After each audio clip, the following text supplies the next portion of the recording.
दोस्तों नमस्कार, स्वागत है आप सभी का एक बार फिर से हमारे YouTube चैनल पर जिसका नाम है भारत शिक्षा। हम लोग संधि खत्म कर चुके हैं और आज के इस लेक्चर में हम व्याकरण का नया टॉपिक यानी कि नया जो पार्ट है समास वो स्टार्ट करने वाले हैं। समास की परिभाषा देखेंगे, समास के प्रकार देखेंगे और समास को धीरे धीरे समझेंगे, यानी कि एक एक पॉइंट में आपको बताता चलूंगा जिससे आपको समास करने में आसानी रहे और उसकी साथ ही साथ जब पूरा चैप्टर खत्म हो जाएगा उसकी ट्रिक भी सीखेंगे और कुछ क्वेश्चंस भी करेंगे जो एग्जाम की दृष्टि से इम्पोर्टेंट है और उसके साथ एग्जाम में आने की संभावना रहती है। तो चलिए बिना देरी के स्टार्ट करते हैं आज के लेक्चर को, यानी कि हमारा जो चैप्टर है समास को। तो स्टार्ट करने से पहले मैं आप लोगों से आग्रह करूंगा कि प्लीज हमारे चैनल को आप सब्सक्राइब कर लें यदि आपने अभी तक हमारा चैनल सब्सक्राइब नहीं किया है और बेल आइकन पर क्लिक कर लें, ठीक है। वीडियो पसंद आए तो कमेंट सेक्शन में हमें जरूर बताइएगा। चलिए स्टार्ट करते हैं। तो आज का जो टॉपिक है वो है समास, ठीक है। बहुत ज्यादा महत्वपूर्ण है एग्जाम की दृष्टि से, यूपी पीसीएस में भी आता है, ठीक है। पीसीएस, यूपीएसआई, यूपी टेट, बाकी जो यूपी के लेखपाल वगैरह के एग्जाम होते हैं उनमें भी बहुत ज्यादा पूछा जाता है, ठीक है। तो समास में देख लेते हैं। सबसे पहले इसकी डेफिनेशन देख लेते हैं। समास क्या होता है? समास जिस तरह हमने संधि समझा था, संधि क्या होता था? दो वर्ण यानी कि कोई भी दो वर्ण, यानी या तो स्वर हो या फिर व्यंजन हो, या स्वर का व्यंजन से मेल हो या व्यंजन का व्यंजन से मेल हो, तो उसको हम संधि कहते थे। यानी वर्णों के मेल को हम कहते थे संधि। जब एक वर्ण यानी कि एक अक्षर दूसरे अक्षर से मिलकर वर्ण बनाता था तो उस संधि को उसको हम संधि कहते थे, ठीक है। समास क्या होता है?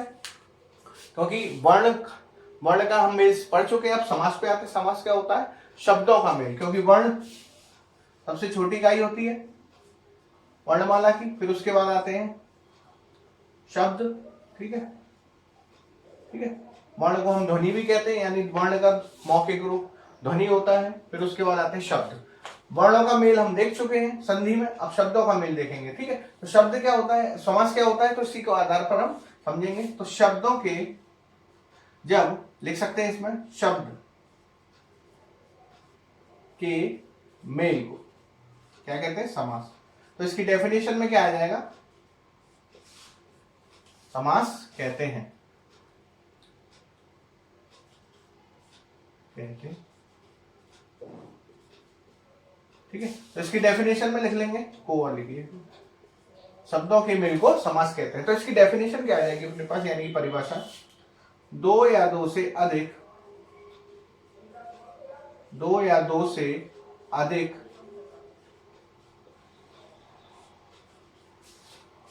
शब्द मिलकर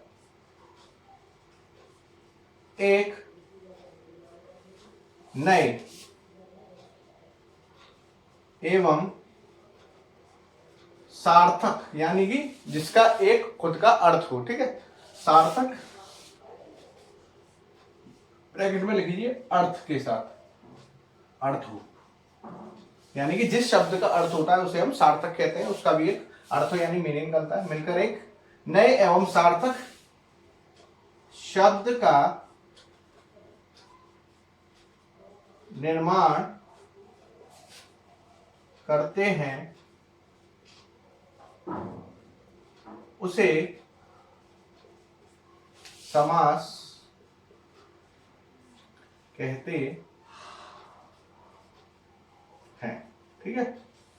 जब दो या दो से अधिक शब्द मिलकर एक नए एवं सार्थक शब्द का निर्माण करें, ठीक है, तो उसको हम क्या कहेंगे? समास कहेंगे। इसके अर्थ देख ले, अर्थ के आधार पर यानी कि इस डेफिनेशन के आधार पर हम इसकी एक उदाहरण देख लेते हैं। यानी कि जैसे मैंने लिखा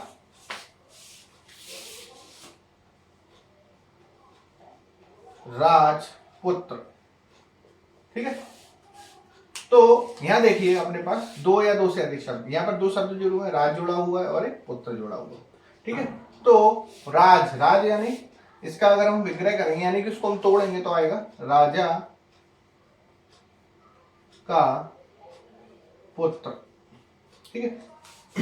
तो देख सकते हैं एक शब्द हमारे पास यहाँ राजा है और दूसरा शब्द है यहाँ पुत्र। तो राजा का पुत्र, एक अपने पास नए शब्द का निर्माण हुआ है, यानी कि राजा का राज और पुत्र का पुत्र इस तरह लिखा जाएगा तो एक नए शब्द का निर्माण कर रहे हैं, ठीक है, जिसका एक खुद का अर्थ है। राजा अलग शब्द होता है, राजा यानी कि किंग, यानी कि कहीं का सम्राट, पुत्र यानी कि बेटा, ठीक है।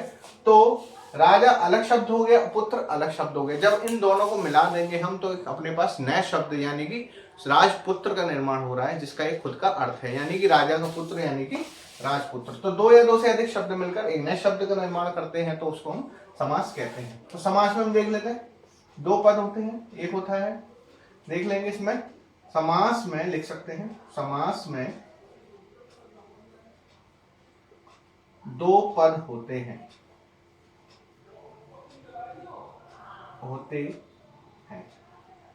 ठीक है। तो इसमें लिख लेंगे आप दो शब्द, दो पद,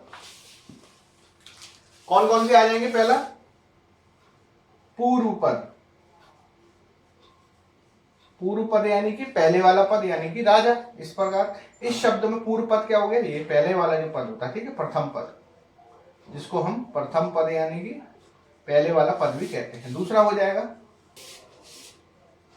उत्तर पद यानी कि बाद वाला, या द्वितीय पद बाद वाला लिख सकते हैं, ठीक है। समझ में आ गया होगा। राम समास की डेफिनेशन देख ली हमने, इसमें दो भाग देख लिए। इसके अलावा प्रथम पद, जो प्रथम पद होता है उसको हम पूर्व पद कहते हैं, उत्तर पद को बाद वाला पद। इसके अलावा दो भेद और है, यानी कि इसमें दो चीजें और आती हैं, वो भी देख लेते हैं हम समास में।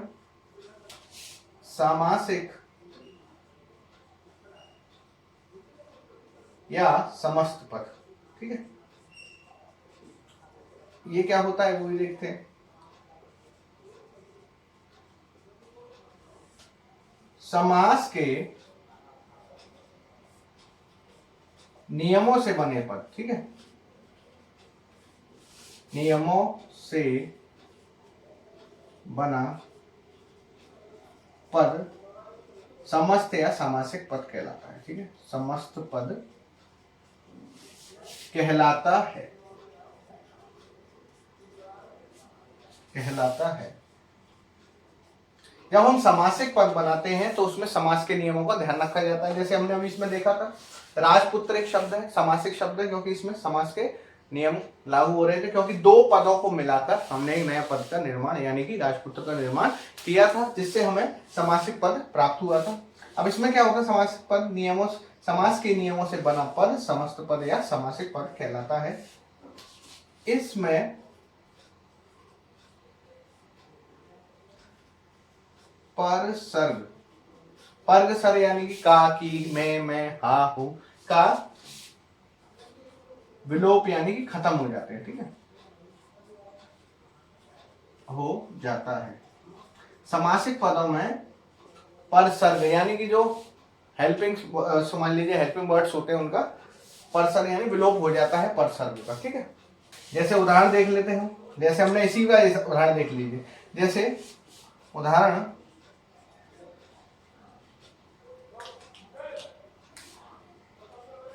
हिम गंगा। अब देखिए इसमें हिम गंगा, इसमें हिमालय भी है और गंगा है, मतलब दो शब्द मिलकर एक नए शब्द का निर्माण कर रहे हैं। तो इसमें समास के नियमों का पालन हो रहा है और ये समासिक पद यानी कि समास समस्त पद भी है। तो अगर इसको हम समास विग्रह करेंगे तो इसमें परसर्ग आ जाएगा, जैसे हिमालय की गंगा, ठीक है। तो ये तो विग्रह हो गया जब दो शब्दों को हम पूर्णतः रूप से लिखते हैं परसर्ग से, ठीक है। परसर्ग आ गया इसमें, यानी कि एक वर्ड और आ गया जिसको हम परसर्ग कहते हैं, की, ठीक है। लेकिन जो समासिक पद है, ये समासिक पद है इसमें, ठीक है, ये है समासिक पद है हिम गंगा, समासिक, इसको ये शब्द है अपने पास समासिक पद, समासिक या समस्त पद, ठीक है। तो हिम गंगा में आप देख सकते हैं इसमें कोई भी परसर्ग यानी कि का, की, में, मा, इस टाइप का कोई शब्द नहीं है। तो ये हो जाएगा अपना विग्रह और ये हो जाएगा अपने पास समस्त पद यानी कि समासिक पद, ठीक है। जब इसमें परसर्ग नहीं हो, किसी भी शब्द में अगर परसर्ग ना दिखे जो उन शब्दों को जोड़ रहा हो, तो उसको हम क्या कहेंगे? उन शब्दों को हम समासिक या समस्त पद कहते हैं, ठीक है। आगे देखते हैं इसमें। अब इसी के आधार पर हम देख लेते हैं नया इसका जो पार्ट है, समासिक समस्त पद, एक भाग और बचता है इसका, यानी कि समास विग्रह।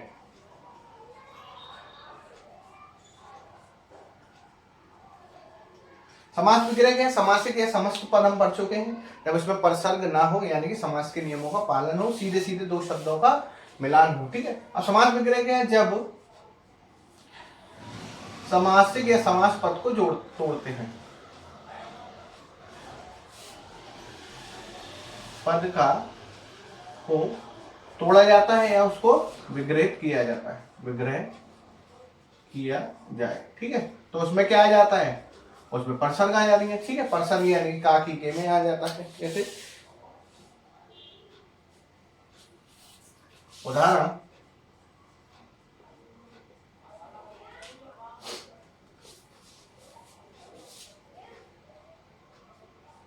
दशानन।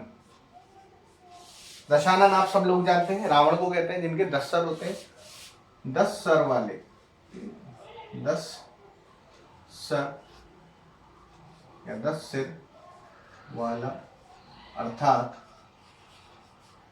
रावण। ठीक है, तो इसमें देख सकते हैं आप, जब हमने इसका विग्रह किया, यानी कि इसको हमने विग्रहित यानी तोड़ा, तो ये अपने पास एक परसर्ग लेके आ गए। ठीक है, ठीक है, इस टाइप के जो शब्द हैं जो समास का नियम का पालन करते हैं, लेकिन उनको तोड़ने पर क्या होते हैं, जो एक विग्रह सॉरी एक वो लेके आ जाते हैं अपने पास परसर्ग। ठीक है, तो इसको हम क्या कर लेंगे, इनको हम इसी प्रकार से समास विग्रह किया जाता है, जिसमें हम परसर्ग यानी कि एक शब्द और जोड़ लेते हैं। ठीक है, तो इस तरह हम देख सकते हैं, दशानन का उदाहरण लिया हमने, 10 सिर वाला अर्थात रावण। ठीक है, तो ये समास विग्रह। तो समास के 4 विभिन्न मूल्यतः होते हैं। ठीक है, आपने देख लिया, पूर्व पद, उत्तर पद, समास विग्रह और समासिक पद। ठीक है, अब इसके हम धीरे धीरे एक एक करके इसके पार्ट समझेंगे कि कौन सा समास किस प्रकार का होता है, किस तरह उसका हम विग्रह कर सकते हैं, और समास विग्रह से समास में कैसे ला सकते हैं। धीरे धीरे समझिएगा, बड़ी आसानी से आपको समझाऊंगा। ठीक है, अब आ जाता है अपने पास समास का वर्गीकरण,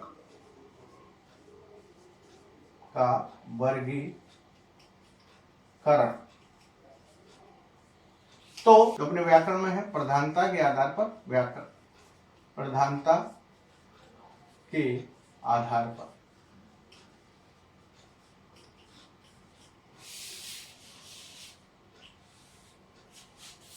समास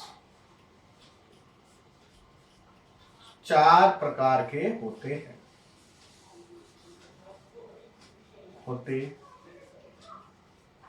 प्रधानता के आधार पर समास 4 प्रकार के होते हैं। ठीक है, पहला देख लेते हैं इसमें, जब पूर्व पद प्रधान हो, पूर्व पद प्रधान यानी कि मुख्य हो।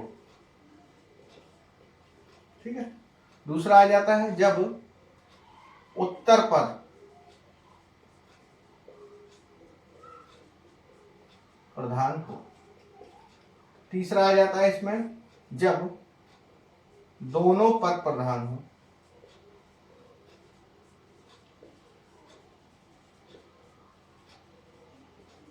चौथा आ जाता है जब कोई पद प्रधान ना हो।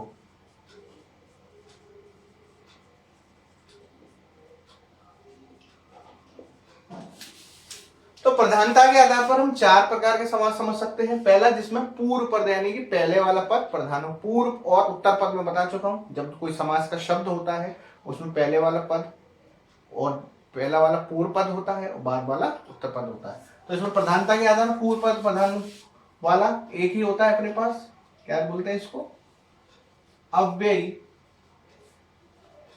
भाव समास। उत्तर पद प्रधान हो, इसमें सबसे पहला आ जाता है तत्पुरुष, तत्पुरुष समास। तत्पुरुष के बाद द्विगु समास।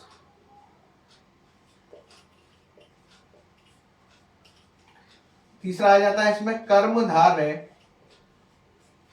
समास। दोनों पद प्रधान हो, उसमें एक ही आता है अपने पास, इसमें 3 हो गए। इसमें एक ही आता है अपने पास द्वंद्व समास।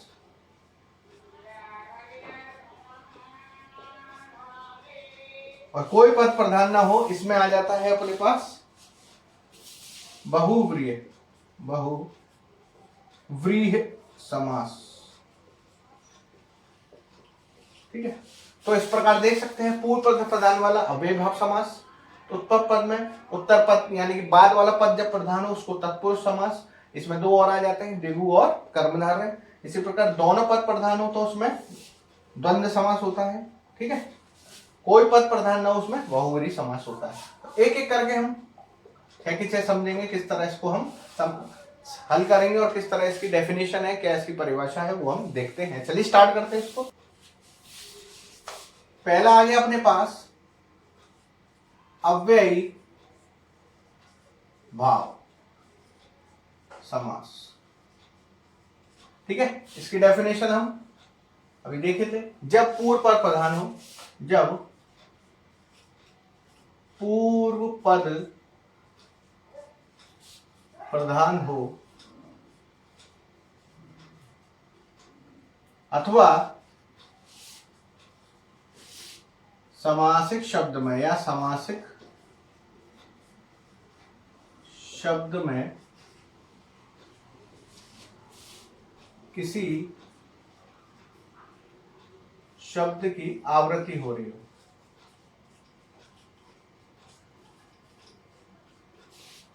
ठीक है, तब भी अपने पास अव्ययभाव समास होता है। सीधे सीधे जब पूर्व पद प्रधान हो, ये तो आपको पता ही है, अभी बताया था। या फिर समासिक शब्द, जो शब्द है अपने पास उसमें किसी शब्द की आवृत्ति हो रही हो। उसके उदाहरण देख लेते, समझ में आएगा। फिर उदाहरण आमरण। ठीक है, अब देखिए इसमें मरण एक शब्द है अपने पास, मरण में यानी मरना, उससे पहले आ लगा हुआ है, यानी कि इसकी मरण की विशेषता बता दी उसने, यानी कि वह एक जीवन भर, यानी कि वह जीवन भर के मरने तक, यानी कि आमरण, जब तक वह मरता नहीं है तब तक जो भी उसने नियम लिया हो। ठीक है, तो आ के जुड़ने से इस मरण की महत्ता और बढ़ गई है, यानी कि जब पूर्व पद प्रधान है इसमें जो आ शब्द है वो मरण की और विशेषता को बढ़ा रहा है, तो क्या हो जाएगा, ये अव्ययभाव समास हो जाएगा। तो लिख लेंगे मरने तक। ठीक है, इसके समझ में आ गया होगा। आ क्या है, इसमें विशेषण की तरह यूज हो रहा है, क्योंकि मरण एक खुद में एक शब्द है, लेकिन मरण के आगे आ आने से उसकी विशेषता और बढ़ गई, यानी कि वह जीवन, जब तक उसका जीवन खत्म नहीं होता, यानी मरने तक वह जो भी उसने करना चाहे वो कर सकता है। आमरण एक अव्ययभाव समासिक शब्द है, इस तरह आपको याद रखना है। ठीक है, इसमें मेन क्या होता है, वो अपने पास उपसर्ग लेके आता है, यानी कि पहले जो आ, ठीक है, प्रति, नियति, इस तरह के शब्द आते हैं इसमें। ठीक है, तो अव्ययभाव समास बनते हैं। पहले एक आधा एग्जाम्पल दे देते हैं और कौन कौन सी चीजें आ सकती है इसमें वो भी देखेंगे। ठीक है, नेक्स्ट निर्विवाद। अब देखिए इसमें इसका हम समास विग्रह करेंगे तो हो जाएगा निर्धन विवाद। दो शब्द बन रहे हैं अपने पास। विवाद आप जानते हैं झगड़ा, निर मतलब बिना। ठीक है, तो विवाद में अगर निर जोड़ दिया तो उसकी विशेषता अलग ही टाइप का शब्द बन गया वो, तो इसमें क्या बन जाएगा, यानी कि विवाद में निर जोड़ने से उसका जो अर्थ है वो भी विभिन्न हो गया, यानी कि वह एक विशेषण की तरह कार्य कर रहा है। ठीक है, तो याद रखिएगा उपसर्ग भी जोड़ा हो सकता है, जैसे निर इसमें उपसर्ग है, और यह एक विशेषण की तरह उस शब्द का अर्थ भी बदल देते हैं, तो ये अव्ययभाव समासिक शब्द कहलाते हैं। ठीक है, तो इसका अर्थ जो निकलेगा अपने पास, बिना विवाद के, यानी बिना झगड़े के। ठीक है, समझ में आ गया होगा शब्द। तो इसमें इस तरह के शब्द को हम देखते हैं अव्ययभाव, जैसे उसमें पूर्व पर प्रधान है, जैसे आ, निर यानी कि इसका पूर्व पर प्रधान हो गया। ठीक, आगे इसके जो मुख्य शब्द हैं जो यूज किए जाते हैं उपसर्ग, उपसर्ग यानी कि उसका तरह, तो उदाहरण देख लेते हैं उसमें, या फिर नोट करके लिख लीजिए। मुख्यतः शब्दों में कौन कौन से शब्द यूज होते हैं जिससे हम पहचान सकते हैं अव्ययभाव समास है, कौन कौन से शब्द हो जाएंगे। मुख्यतः शब्दों में प्रति, निर, आ, अनु, नोट करके चलिएगा, यथा, प्रति निर आ अनु यथा, धीरे धीरे, क्योंकि इसमें हमने आवृत्ति वाले शब्द भी देखने हैं, तो धीरे धीरे 2 बार लिखिएगा, धीरे धीरे, ठीक है। शनय शनय, ये संस्कृत शब्द है लेकिन पता होना चाहिए इसमें भी। शनय शनय, एकाएक यानी कि एक एक, एकाएक, इसको हम विच्छेदित करके एक एक लिखते हैं, दो दो, इस तरह के शब्द हम यूज करते हैं। मुख्यतः शब्दों में प्रति, निर, आ, अनु, यथा, धीरे धीरे, शनय शनय, एकाएक, दो दो, इस तरह के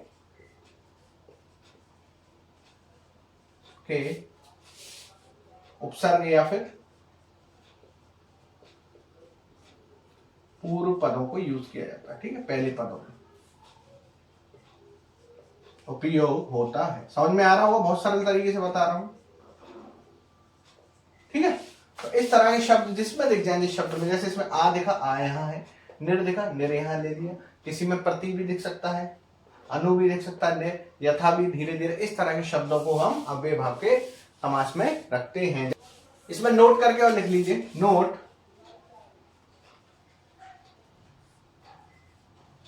इसमें बना शब्द या इससे बना शब्द क्रिया विशेषण का कार्य करता है, क्रिया विशेषण का कार्य करता है। पूछेगा नहीं लेकिन पता होना चाहिए, ठीक है। पहचानने का तरीका मैंने बता दिया आपको। नेक्स्ट आ जाता है अपने पास तत्पुरुष समास। तत्पुरुष से पहले हम देख लेते हैं, तत्पुरुष थोड़ा लंबा है, उससे पहले हम देख लेते हैं द्वंद्व समास। द्वंद्व समास, द्वंद्व समास की डेफिनेशन देखते हैं, यानी परिभाषा लिखते हैं, तो बहुत आसान से देख सकते हैं। द्वंद्व मतलब दो व्यक्तियों में, दो इंसानों में या दो शब्दों में द्वंद्व यानी कि झगड़ा होना, ठीक है, विवाद होना, ठीक है। तो लिख सकते हैं इसको झगड़ा। जब दोनों पद प्रधान हो, क्या तू बड़ा नहीं मैं, तू बड़ा कि मैं बड़ा, इस तरह की चीजें आ रही हो, ठीक है, तो उसमें द्वंद्व समास होता है, यानी कि दोनों पद प्रधान हो, पूर्व पद भी और उत्तर पद भी, तो वह द्वंद्व समास होता है। जब दोनों पद प्रधान हो, ठीक है, द्वंद्व समास बोलाते हैं। जैसे दिन रात, दिन का भी उतनी महत्ता है और रात की भी, दिन और रात, ठीक है, इस तरह भी लिख सकते हैं, ठीक है। और लिख सकते हैं आकाश धरती, ये भी दोनों में महत्ता है, इसमें आकाश की अलग महत्ता है और धरती की अलग महत्ता है, तो दोनों पद प्रधान है इसमें। तो द्वंद्व समास के भेद देख लेते हैं। द्वंद्व समास में कौन कौन से आते हैं? पहला आ जाता है इसमें इतरेतर, दूसरा इसमें आता है द्वंद्व में ही वैकल्पिक,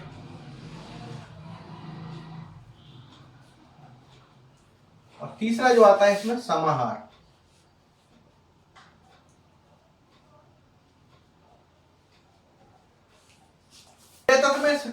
उदाहरण देखते हैं, इसमें उदाहरण समझना सीधे, ठीक है। द्वंद्व समास की डेफिनेशन मैंने आपको बता दी और किस तरह के शब्द उसमें यूज होते हैं। द्वंद्व में दोनों ही पद प्रधान होते हैं। तो इसमें इतरेतर में कौन कौन से आ जाते हैं? जब चिन्ह कौन सा लग रहा हो? और, ठीक है, याद रखिएगा इसमें और होता है, और एवं, ठीक है।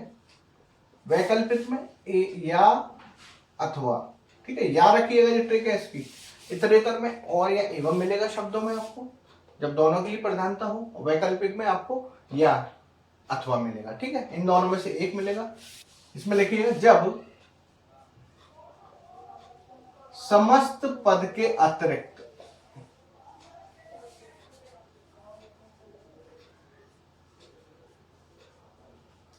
उसी जैसा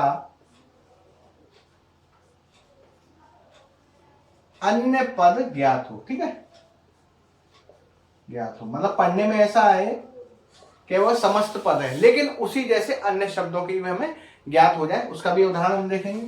तो इतरेतर में देख लेते हैं, जैसे लिखा दोनों की महत्ता होनी चाहिए इसमें। माता पिता, उदाहरण माता पिता, इसको लिख लीजिएगा, उदाहरण को नीले पेन से लिखते हैं। उदाहरण इतरेतर का उदाहरण जैसे हमने लिखा माता पिता। अब देखिए इसको हम समास विग्रह करेंगे तो इसमें और शब्द आएगा, क्योंकि माता की भी उतनी वो है और पिता की भी उतनी ही वो है, तो दोनों की मतलब विशेषता है, तो माता और पिता इस तरह के शब्द इसमें और का यूज होगा। लिखेंगे दिन रात, दिन की भी महत्ता उतनी है और रात की भी, तो लिखेंगे दिन और रात। ठीक है, तो इस तरह आप पहचान सकते हैं समास में। ठीक है, पहला एग्जाम्पल, दूसरा उदाहरण। ठीक है, जब इसमें और शब्द जुड़ जाए तो और दोनों की महत्ता हो तो क्या बन जाएगा अपने पास, इतरेतर द्वंद्व समास और दोनों की। ठीक है, अब वैकल्पिक में आ जाते हैं। इस तरह के शब्द होंगे पाप पुण्य।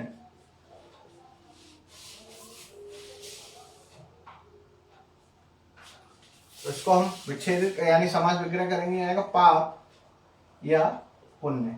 अब ये हमारे ऊपर है चॉइस, हम किसकी महत्ता रखते हैं, पाप की या पुण्य। बहुत से लोग पापी होते हैं तो हम पाप को महत्ता मान देते हैं और पुण्य को महत्ता अलग दी जाती है। ठीक है, तो इस तरह के शब्द इसमें जुड़ेंगे, पाप या पुण्य। या शब्द का देखिए इसमें आ रहा है, या फिर इसको हम इस तरह भी लिख सकते हैं, पाप अथवा पुण्य। ठीक है, ये चॉइस वाले शब्द इसमें आ जाते हैं, वैकल्पिक यानी कि चॉइस। ठीक है, पाप मान ले सकते हैं आप अपने, ठीक है, कैरेक्टर आप लीजिएगा नहीं, मैं मजाक कर रहा हूँ, पुण्य लीजिएगा। ठीक है, तो पुण्य को ले सकते हैं। तो इन दोनों शब्दों के बीच या लगा हुआ है, यानी कि ये वैकल्पिक द्वंद्व समास है। ठीक है, इसी प्रकार देख लीजिए देवासुर, देवासुर, जब इसको तोड़ेंगे तो बन जाएगा देव या असुर, दोनों की अलग महत्ता है।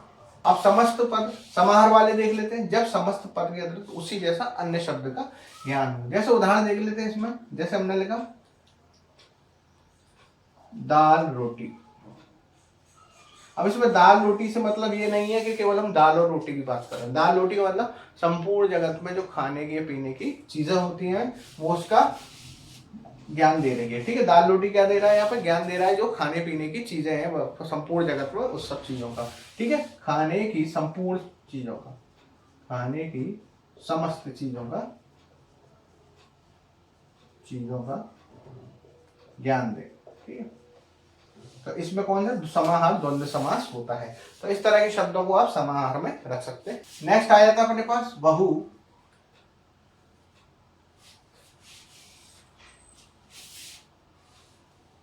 बहुव्रीहि समास। बहुव्रीहि समास, बहुव्रीहि समास में क्या समझ सकते हैं हम, सिंपल, जब दोनों पद प्रधान ना हो, यानी कि जिस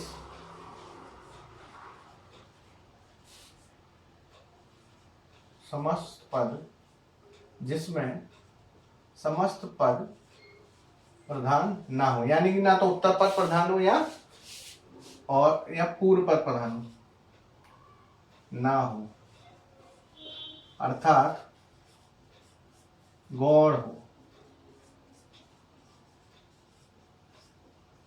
समझ में आ गया होगा।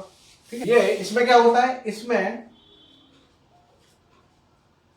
दोनों पद मिलकर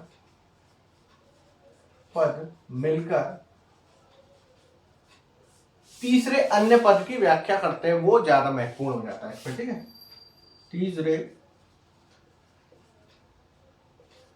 पद की व्याख्या करते हैं। ठीक, उदाहरण देख लेते हैं हम। उदाहरण नीलकंठ, नीलकंठ यानी कि नीले कंठ वाला, अर्थात शिव। अब इसमें क्या निकल के आया अपने पास, देखिए, ना तो यहाँ पर नील महत्वपूर्ण शब्द है, ना ही कंठ यानी कि गला, तो नीले कंठ वाला अर्थात शिव। तो शिव को यहाँ पर अलग शब्द माना गया, यानी कि इन शब्दों से मिलकर, नील और कंठ से मिलकर शिव की व्याख्या की जा रही है।